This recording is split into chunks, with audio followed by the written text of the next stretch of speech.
우리 인류 역사에 제일 가까운 시대에 오래도록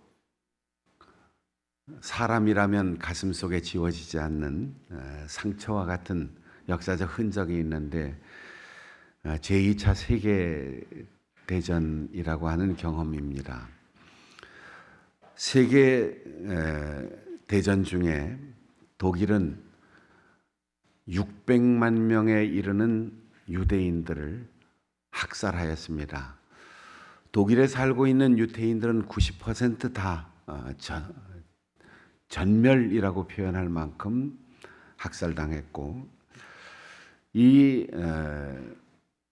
유대인들의 죽음에 관한 표현을 홀로코스트라고 하는데 헬라어로 모두 다 바친다는 뜻이에요.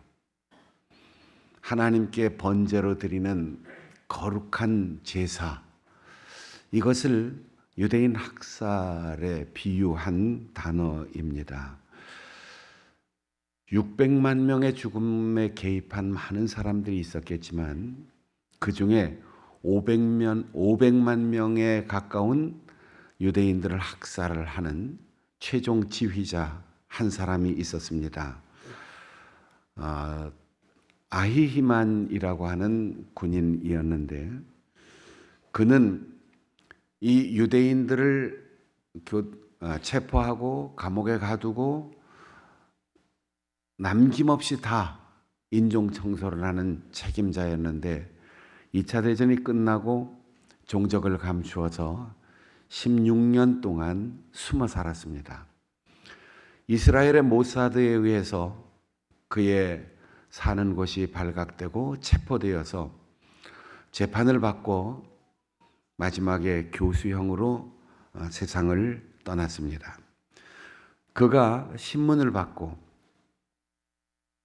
재판을 받는 과정에서 그는 자기가 그 일을 했다는 사실을 인정하면서도 자기의 책임을 전혀 인정하지 않았습니다. 나는 책임질 위치에 있지 않고 책임질 사람들이 확실하게 지시한 명령을 군인으로서, 공무원으로서 충실히 수행했기 때문에 그 책임이 나에게 없다라고 주장했습니다. 그가 끝까지 책임감을 느끼지 않고 죽어가는 그 모든 과정을 보면서 사람들은, 독일 사람뿐 아니라 유럽 사람들, 유대인들뿐 아니라 인류 모두가 경악을 금치 못했습니다. 왜냐하면 그의 생김새가 악하게 생겼거나 그의 행동이나 언어가 아주 비이성적이고 정신병자 같으리라고 생각했는데, 법정에 출두한 그는 평범한 이웃집 아저씨였고 한 가정에 좋은 남편이고 아버지였습니다. 500만 명을 학살한 책임자로서는 너무나 평범하게 생겼고 끝까지 책임감을 느끼지 않고 자기는 명령대로 직무를 수행했을 뿐이라는 그의 증언을 들으면서 사람들은 악이 어떻게 우리 주변에 존재하는가를 다시 한번 생각하게 되었습니다. 독일의 철학자 한나 아렌트는 예루살렘의 아히히만이라고 하는 철학 저술을 출판해내고 그 마지막 부분에 악의 평범성이라고 하는 아주 짧은 주제를 다루었는데, 악은 우리가 생각한 것처럼 그렇게 대단하고 요란한 형태로, 그리고 우리의 일상에 아주 일생 한 번 겪을까 말까 한 형태로 나타나는 것이 아니고 우리의 일상 속에 늘 보는 형태, 아주 평범하고 진부하리만큼 우리가 익숙한 형태로 악이 행해지고 그런 사람들이 악을 행한다. 그래서 그가 이야기한 악의 평범성은 계속해서 철학의 중요한 주제가 되고 있습니다. 수많은 사람이 죽었는데 그의 결정에 의해서 헤아릴 수 없는 많은 사람들이 고통을 당했는데 그는 전혀 내 책임이 아니다라고 하였습니다. 그는 성실한 군인이고 명령에 복종하는 군인이었을 뿐이라는 거죠. 하나님의 어전 회의가 열렸습니다. 하늘에서 열린 회의에 하나님의 아들들 천사들이 배석하고 거기에는 마귀 사탄도 그 회의에 부름을 받았습니다. 하나님이 그 사탄에게 물었습니다. 너 무엇을 했니? 두루 다니며 여기저기 돌아다녔습니다. 무슨 뜻이겠습니까? 우리는 간첩을 잡았다 그러면 영상에 공개할 때 굉장히 이상하게 생긴 사람이 나타날 것 같아요.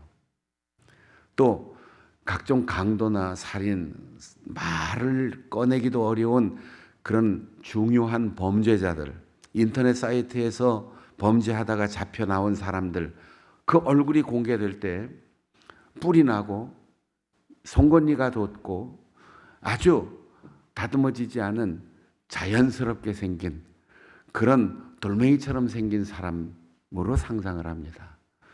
그런데 공개되는 것 보면 늘 우리 가족 같아요. 옆집 아저씨예요. 그리고 우리 아들들, 딸들, 손자, 손녀들하고 똑같아요. 사탄은 특별한 경우, 특별한 사람을 통하여 특별한 형태로 활동하는 것이 아니고 여기저기 두루 다니면서 오늘 우리의 일상 속에 늘 나타납니다. 그런데 우리는 일상이니까, 늘 보던 거니까, 늘 보던 사람이니까 하고 그 악의 실체를 인식하지를 못합니다.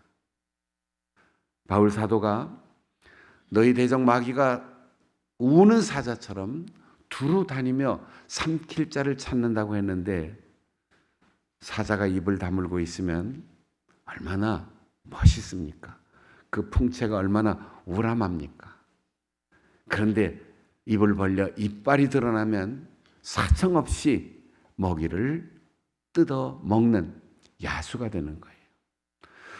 우리는 사탄의 활동에 대해서 만화처럼, 드라마처럼, 영화처럼 그렇게 상상하지만 실제로 오늘 우리의 삶의 현장에 사탄은 아주 평범한 모습으로 그리고 우리의 늘 있어 왔던 그 일을 통하여 우리를 넘어뜨리려고 활동합니다.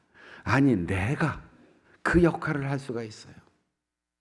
목사인 내가, 장로님이, 권사님이, 집사님이, 교인이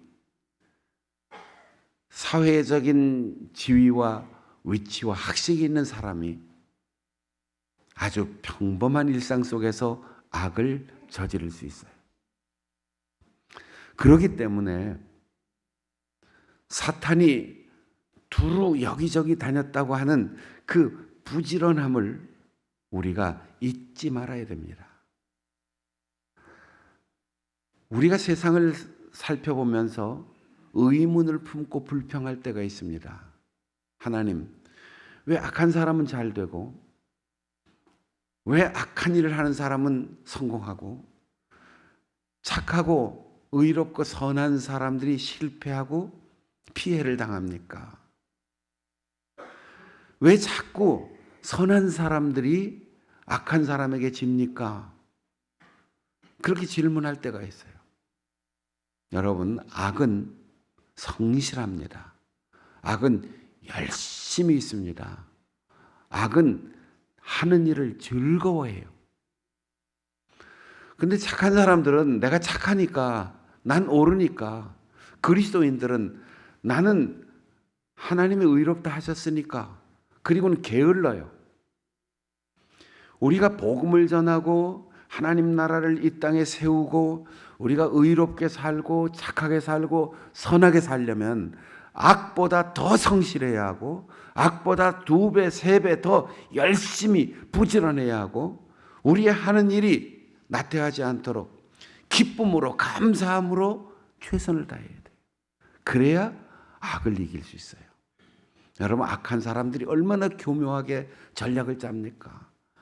조직폭력배들이 얼마나 의리를 잘 지키고 얼마나 훈련을 합니까? 그런데 선한 사람들은 열심히 부족해요. 성실하지 못해요. 지고 나서 난 그래도 의로운데 자기 혼자 위로해요. 사탄은 열심히 일한다는 사실 기억하세요. 평범한 삶 속에 부지런하다고 하는 것을 기억하세요. 사탄에게 하나님이 묻습니다. 그래, 부지런히 돌아다니면서 이런 일 저런 일 많이 꾸몄지만 내가 정말 온전하다 인정한 욥을 봤느냐? 그처럼 온전하고 죄악을 떠나고 하나님을 경외하는 사람, 정직한 사람 어디 본 적 있느냐? 1장에서 보면 사탄이 처음 하나님 앞에 욥을 고발합니다. 하나님, 욥이 까닭없이 하나님을 경외할 이유가 있습니까? 하나님이 욥에게 주신 걸 보세요. 좋은 아내도 주셨죠. 좋은 자녀들 주셨죠. 많은 종들도 주셨지요. 집을 주시고 재산을 주시고 소, 나귀, 양 어마어마한 부자가 되게 하셨습니다. 거기에서 하나님을 경외하지 않으면 말이 되겠습니까? 여러분, 우리가 어떤 조건으로 하나님을 섬기는가 생각해 보십시오. 좋은 학교 나오고 건강하고 돈도 벌고 사회적 지위와 명예를 얻고 교회도 나가고 교회에서 직분도 받았는데 하나님을 섬기지 않을 이유가 있습니까? 이렇게 사탄이 우리를 참소한다면 우리가 그 얘기를 듣고 뭐라고 대답할 수 있겠어요? 하나님께서는 그래, 내가 준 것 때문에 그가 나를 섬긴다고 한다면 그거 한번 걷어보자. 그래서 하루아침에 태풍, 벼락, 그리고 집 귀퉁이가 무너지고 자식들이 치어 죽고 강도가 들어서 소나 양을 다 뺏어가고 종들을 다 죽이는 엄청난 재난을 겪었습니다. 한두 가지가 아니에요. 한꺼번에 그가 가진 모든 것 다 잃어버렸습니다. 그래도 그는 내 앞에 놓인 것, 하나님이 놓아주신 것, 치우시는 것도 하나님이 치우시는 것, 나는 하나님을 찬송할 뿐입니다. 그때 사탄이 두 번째 하나님 앞에 송사합니다. 하나님, 건강하고 총기가 있고 아직도 미래의 희망이 있으니까 하나님이 또 주실 걸 믿고 저렇게 하나님을 경외하는 겁니다. 그러니 건강도 걷어가 보십시오. 그래, 생명만 건드리지 말고 네가 건드리고 싶은 대로 다 건드려 봐라. 사탄이 가서 욥을 치는데 머리끝에서 발바닥까지 성한 데가 없이 종기가 나고 얼마나 가렵고 힘든지 항아리 조각을 가지고 온몸을 긁고 있습니다.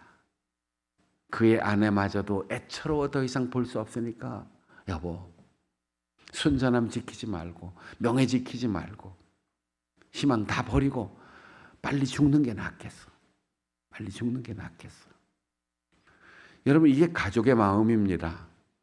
욥의 아내가 못됐거나 그의 언어가 모질어서가 아니고, 여러분, 사랑하는 사람이 아플 때 내가 대신 아팠으면, 마지막 가는 길이 너무 힘들면 연명치료기 다 떼고 빨리 가시도록 해줬으면, 그런 생각이 드는 것이 사랑하는 가족의 마음이에요. 여보, 당신의 의를 지키고 명예 지키고 하나님 바라보는 그 믿음 지키다가 다 힘들어.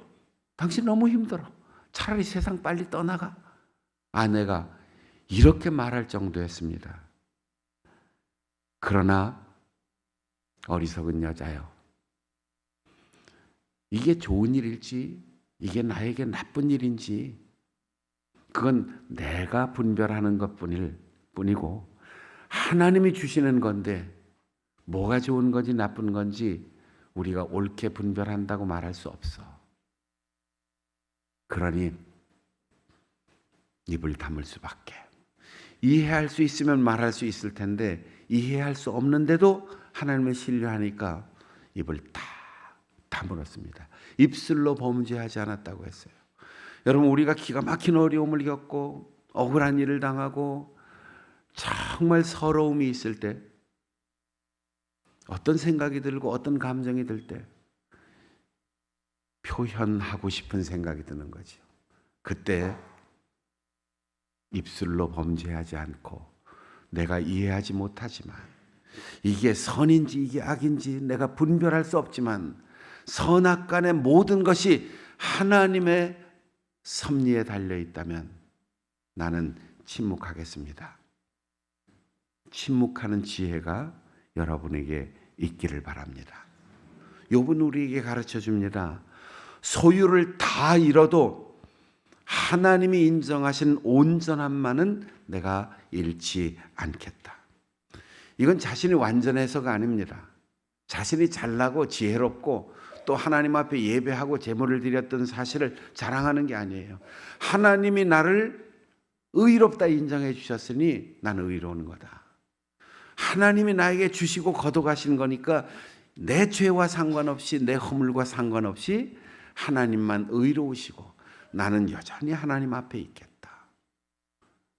여러분, 세상에 많고 많은 사람 가운데 내 남편이 내겐 제일이에요. 내 아내가 내겐 제일이에요. 아무리 예쁘고 잘생긴 애들이 많아도 내 아들, 딸, 내 손자 세상에서 제일 이뻐요. 이게 온전함입니다. 하나님이 나를 예쁘다고 하시는데, 하나님이 나를 믿음직하다 하시는데 사탄이 나를 어떻게 시험한들 내가 흔들리지 않겠다. 하나님을 신뢰하는 그 온전함을 그는 포기하지 않았습니다. 그리고 그는 마지막에 아내에게도 모진 소리를 들었지만 친구도 다 관계가 끊어지고 사랑하던 사람들을 잃고 이웃과의 관계가 다 사라지는데 그래도 주신 것, 걷어가시는 것 다 하나님의 주권이니 나는 하나님의 은혜로 누렸고 하나님이 은혜를 걷어가신다면 난 또 다른 은혜를 기대한다. 하나님의 은혜인 것만을 잃지 않겠다고 고백합니다. 사실 복이라고 하는 것이 좋은 것, 이익되는 것, 그리고 편안한 것이고 화는 재앙이고 손해고 상처인데 이것이 내 판단이에요. 나에게 뭐가 유익하고 뭐가 손해가 되는지 그건 더 지나가 보아야지 돼요. 제가 전에 있던 교회에서 주일날 예배를 드리고 오후에 어느 날 오후에 제 아내가 밖에서 쫓아 들어오더니 여보 큰일 났어. 왜? 우리가 교회 주변을 땅밟기를 매일 하고 있는데 우리가 기대했던 교회 옆에 붙은 땅, 교회하고 아주 면적이 똑같이 이렇게 나란히 있는 땅이 있는데 그걸 사야 우리가 발전을 하겠다 싶어서 제 아내하고 저녁마다 이렇게 7바퀴씩 돌았거든요. 아무도 모르게 그렇게 도는데 제가 좀 출타했다가 돌아왔더니 그 땅이 팔린 거예요. 그리고 건축업자가 건축 허가를 다 받고 철거가 끝나고 정화조를 묻고 자갈이 다 깔리고 이제 위로 올라가는 공사가 시작되고 있는데 몰랐어요. 며칠 만에 싹 공사가 진행됐어요. 제 아내가 그쪽에서 옆집이라고 공사 시작하는데 잘 도와달라고 시끄러울 텐데 떡을 가지고 왔는데 제 아내가 이 떡 못 먹습니다. 그 땅 우리한테 넘겨줘야 돼요. 말도 안 되는 소리를 했죠. 그분이 가톨릭 신자였는데 자기네 성당에 가서 신부님한테 상의를 했어요. 이거 공사가 여기까지 진행됐는데 교회에서 자기들 달라고 하는데 이거 어떻게 하면 좋겠냐고. 신부님이 가만히 얘기를 듣고 교회에다 주세요. 이렇게 얘기를 했어요. 근데 그분이 와서 자기들이 공사하느라고 여기까지 진행한 모든 경비를 보상해 주셔야 넘겨드릴 수 있다. 하겠다.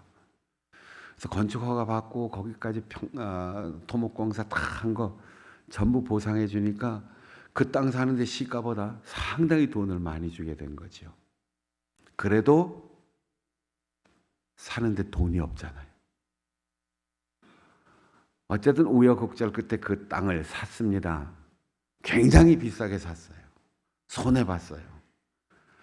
결과적으로 그 땅이 지금 있는 교회하고 똑같은 넓이로 나란히 있는데 비싸게 준 땅 때문에 교회하고 그 땅하고 사이에 아마 한 30평 내지 50평 뭐 이 정도 되는 죽은 땅이 있었어요. 우리 소유지만 전혀 쓰지 못하는 땅이 있었는데 이 땅이 살아나니까 비싸게 준 것보다 우리의 가치는 더 올라갔지요. 지금 거기에 선교관을 높이 짓고 교회가 멋지게 변화되는 모습을 후임자를 통해서 보았는데 그게 손해인지 아닌지 더 두고 봐야지 되는 거죠. 그리고 선한 의지를 가지고 살아가면 지금 손해지만 나중에 이익이 되는 일도 수없이 많이 있습니다.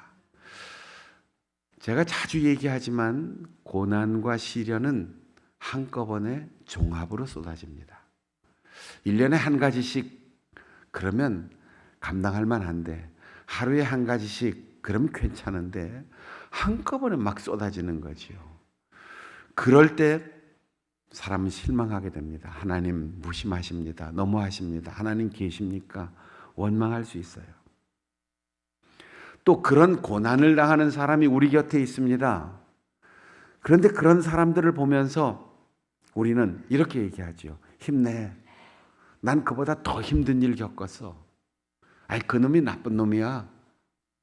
이거 아무 위로가 안 됩니다.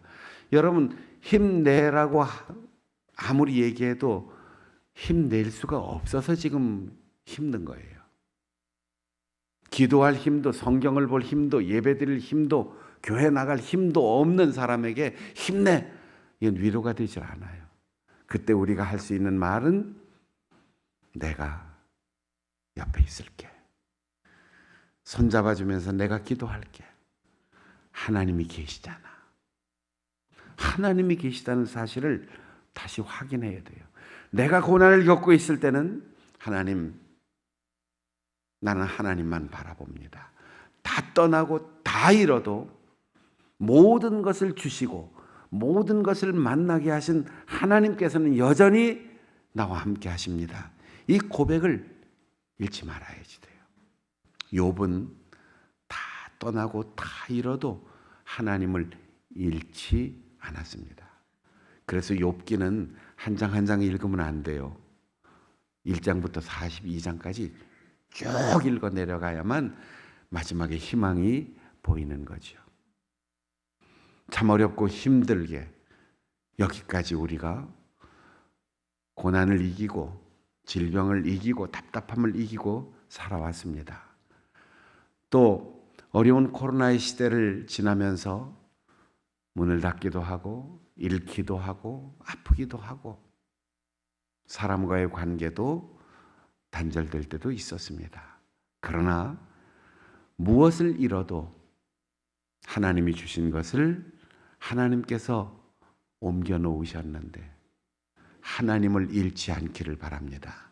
그리고 그 하나님과 함께 다시 시작할 수 있는 기회가 우리에게 있음을 믿고 욥처럼 숨만 붙어 있다면, 밥 먹을 힘이 있다면, 걸어갈 힘이 있다면 아직 우리에게는 희망이 있는 것을 믿고 서로 위로하고 서로 격려하며 서로 손잡고 하나님을 바라보며 힘있게 미래를 향하여 걸어갈 수 있는 우리 모든 성도들이 되시기를 바랍니다.